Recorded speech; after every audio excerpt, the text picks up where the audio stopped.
Okay, this is from Adam Zivo. And my Uber driver yesterday was a Punjabi guy who immigrated to Canada 2 years ago as a fake international student. I don't condone his abuse of the system, but he was a nice guy and a victim of the system too. So I want to know what you think about this, Darren. I haven't read the whole thing yet. Here's what stood out from our conversation. First of all, this guy hustles hard. He works at home at some factory in Brampton, of course, during the day, and then he does Uber at night. He has no choice, really. His family mortgaged their farm to send him and two siblings to Canada for 50,000 each. He came to Canada because immigration agents in India lied to his family about what life is like here. They presented Canada as a land of opportunity and skipped over the crippling cost of living crisis and the fact that permanent residency is not guaranteed. He said that while the Canadian government, what? I said psych. He said that while the Canadian government is shutting down fake diploma mills and reducing student quotas, many Punjabis back home now realize that Canada is not the country it used to be. So demand to come here is naturally falling from his perspective, anecdotally. He said that crime and drug addiction are a noticeable issue in Canada. On 2 occasions during his long Uber shifts in the middle of the night, addicts refused to get out of his way and scratched his car after he told them to move. He mentioned that among his friends who also do Uber, one had their windshield smashed by a violent addict, another had his car stolen right out of his driveway.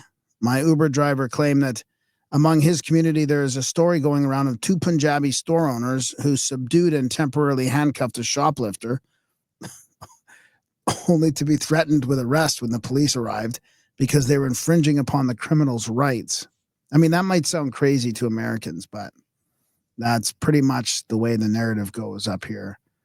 The driver was exasperated by the lack of law and order in Canada. He said that criminals in this country have too many rights. None of it made sense to him. He said it was obvious that the schools in Canada are scamming everyone, Indians and Canadians, and said that his school provided online learning, which allowed it to enroll hundreds, thousands of students while having almost no physical classroom or overhead.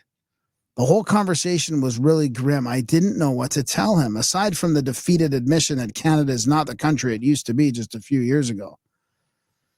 And then some comments here. I'm sure there are hundreds of thousands of such stories. Did you ask him whether he'd like to go back? I did. I think he wants to go back, but he said he has no choice but to stay, given how much money his family spend to send him here. For the sake of the integrity of our laws and immigration system, I think he should be deported, but I still feel bad for him.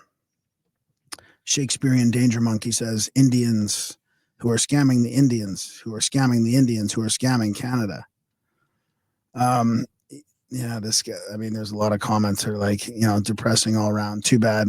Did he ever reflect on how cheating his way into Canada has contributed to the issues he's complaining about? He's taking 2 jobs plus 2 siblings equals 6 jobs and a home while sending their money out of Canada. He's a criminal benefiting from too many rights by being here. Sad story. His family gets scammed by people in his own country, and sending people here for 50,000 each sucks, but that's not Canada's responsibility. It's India's. Justice needs to be done here. If he's legally here, then they need to send him back. If he's illegally here, then they need to send him back. Schools enrolling them with bogus programs need to be dealt with harshly. Yeah, it's crazy how this has gotten so out of control. So I'm going to go back to this other one here quickly about speaking about crime and stuff, right?